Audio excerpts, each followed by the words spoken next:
Today we'll be talking about the NHS. This is because this year celebrates the 75 years of free healthcare provided by the NHS. The history of the NHS is very interesting. The NHS started in 1948 after World War II. This was because the Labour Party was elected and were a state-funded health service as it helped the public.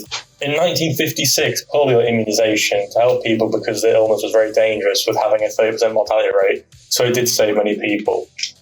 In 1960, the first pacemaker was installed to help regulate the heart rate with giving controlled electrical shocks to the heart, as an irregular heart rate is very dangerous. UK liver transplant was started in 1983 that saved many people's lives. An artificial pancreas in 2007 that helped people with hormones. And in 2020, COVID seized the NHS system and overwhelmed them for 2 years with a mass appreciation for them. An example of the NHS being helped for us through a short story about the NHS. This happened to my mum when a lorry crashed into their school bus, and with the help of the NHS, all she was left with was a faint scar on her head. This happened early in the morning on the way to school when suddenly a lorry pulled out in front of the bus too quickly for the driver to react to it.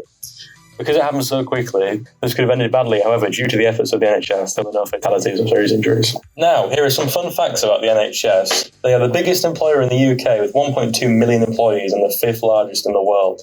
The NHS has a starting budget of 437 million and a current budget of 181 billion today. Every minute, 20 calls go to the NHS.